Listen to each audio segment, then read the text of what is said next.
officials and members of the People's National Coalition headed by Mr. Abner Balabanan, distinguished guests, ladies and gentlemen, good evening to everyone. The Department of Social Welfare and Development, as the lead agency in social protection, continues to prioritize the delivery of programs and services that uplift the well-being of the poor and marginalized sectors of the society. Anchored to its maagap at mapagkalingang serbisyo mantra, DSWD has sustained the implementation of programs which help minimize poverty and hunger in the country in accordance to the commitment made by the Human Development and Poverty Reduction Cluster or HDPRC of the Duterte administration. Let me share with you some of the department's contributions in reducing poverty in the country. First is the Pantawid Pamilyang Pilipino Program, or familiarly known as PORPIS, which is the Philippine government's main anti-poverty program. PORPIS currently serves over 4.2 million family beneficiaries by providing financial grants to help poor families to prioritize the education and health of their family members. Under the Duterte administration, Republic Act 11310 or the PORPIS Act was institutionalized, thus making it a regular program of the department. This move allowed the increase in the cash grants available to the beneficiaries and ensured sustainability of the program to serve more beneficiaries in need.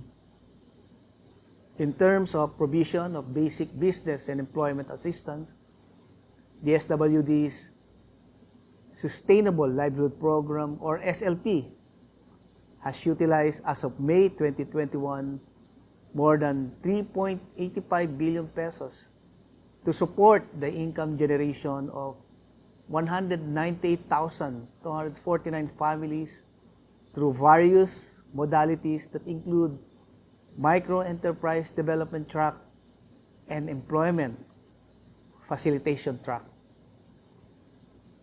Meanwhile, the Kapit Bisig Laban sa Kahirapan comprehensive and integrated delivery of social services, or more familiarly known as KALAI-SIDS, integrates the community-driven development strategy. It allows residents to actively participate, design, and implement projects that will address the concerns of their community. Last year, KALAI-SIDS has helped more than 216,000 families through the implementation of the 749 sub-projects around the country. For the elderly sector, the DSWD implements the Social Pension Program, which serves more than 3.7 million indigent senior citizens. As of May 2021, the department also grants 100,000 pesos to elderlies who reach 100 years old under the Centenarians Act.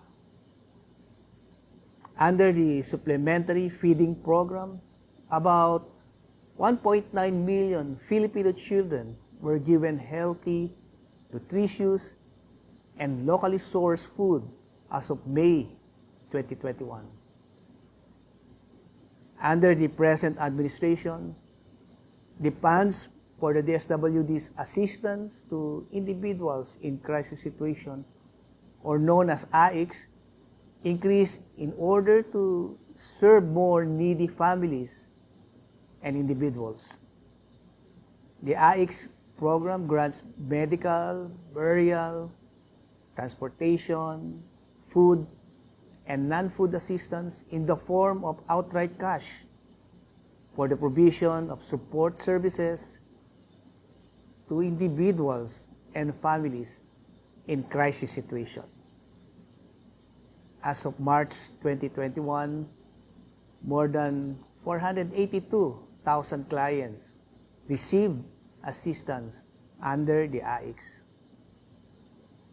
In terms of disaster response, DSWD distributes food and non-food items to families affected by calamities and disasters.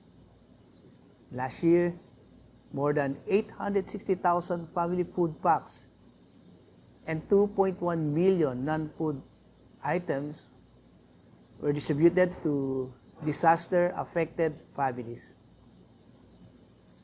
In addition, the department also provided assistance to more than 18 million low-income families to help them cope with the effects of the COVID-19 pandemic through the first and second tranches of the Social Amelioration Program, or SAP.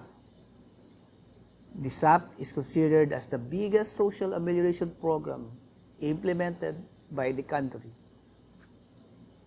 Aside from SAP, it is also notable to mention the Balik Probinsya Bagong Pag-asa, or known as BP2. This is a program of the administration which greatly helped our stranded kababayans and displaced workers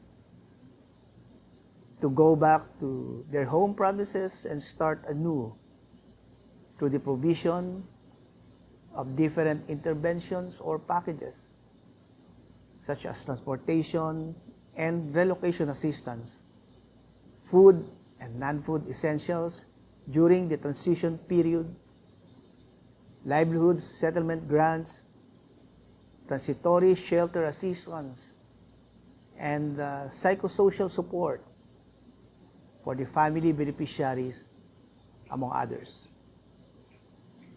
Given these accomplishments, the department will continue to support human capital development as one of the essential drivers in the country's socio-economic growth, especially during the pandemic. The DSWD will guarantee the delivery of responsive and appropriate social welfare and development services and programs for the vulnerable sectors while ensuring the safety and health of the agency's workforce and beneficiaries. I would like to extend my gratitude to the People's National Coalition for giving us a platform to present the department's anti-poverty initiatives under the Duterte administration. Let us continue to work in unity to help our poor, vulnerable, and marginalized kababayans to have a secure, comfortable, and harmonious life. Sama-sama nating ipagpatuloy ang maagap at mapagkalingang serbisyo sa lahat. Mabuhay ang Republika ng Pilipinas.